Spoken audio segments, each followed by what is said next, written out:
Amis apiculteurs, bonjour, c'est Christian de l'apiculture sauvage.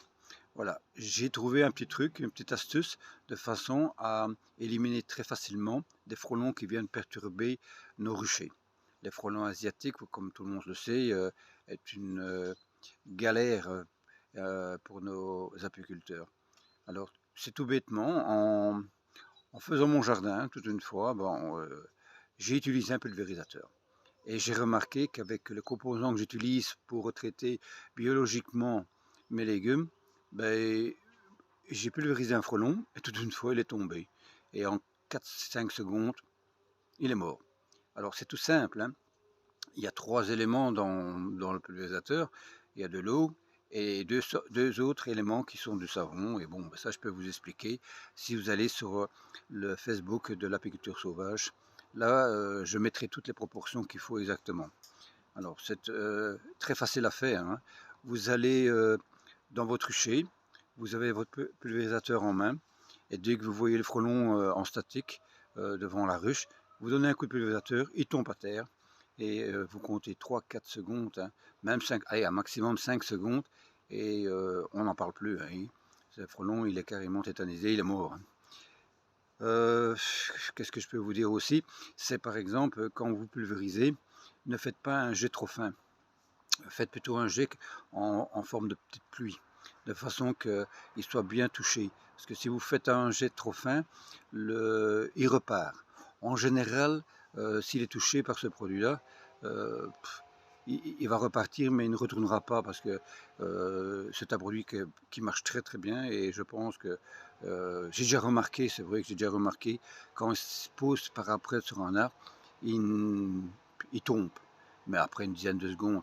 Tandis que si vous faites un jet de pluie, juste au-dessus de lui, ben, automatiquement il est à terre. Vous donnez un petit coup s'il faut dessus à nouveau, c'est fini.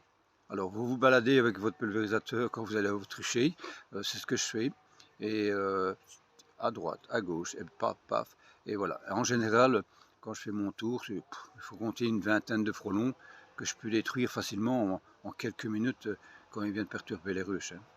Bon.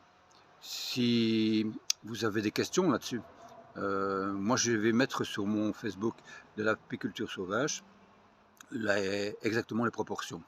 Vous verrez que par exemple, ça ne sert à rien de commencer de mettre trop de produits pour dire avoir une réussite. Il y a juste un pourcentage à faire et voilà. Mais c'est un tout petit truc facile et que j'ai trouvé comme ça, bêtement.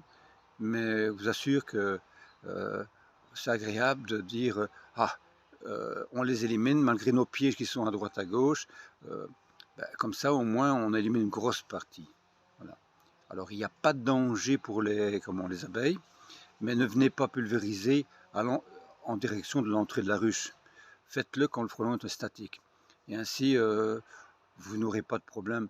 Moi, j'ai remarqué une fois, bon, j'ai eu le cas, c'est qu'un frelon, dès qu'il a pris une abeille, il savait poser sur un groseillier à côté. J'ai pulvérisé et le frelon est tombé et l'abeille est repartie. L'abeille n'a pas été touchée spécifiquement par ce produit-là. C'est une chance. Voilà. Alors, voilà. Moi, je peux vous dire que ça va vous faciliter la tâche de passer votre temps euh, à tenter les frelons. Dès que vous voyez, vous pulvérisez. Et je vous assure que ça cela. Il faut avoir le temps aussi de rester dans son rucher. Bon, les gens qui travaillent, je comprends. Les passionnés, ça peut marcher. Mais bon, à la rigueur, c'est un beau petit truc à faire. Voilà. Comme je vous ai dit, l'apiculture sauvage sur Facebook. Toute question, je vous répondrai personnellement pour les proportions et tout ça. Et vous direz quel genre de produit que je mets. Bio, il n'y a pas de produits chimiques, tout à fait naturel. Amis apiculteurs, je vous dis bonne pêche, en quelque sorte. À bientôt. Bye.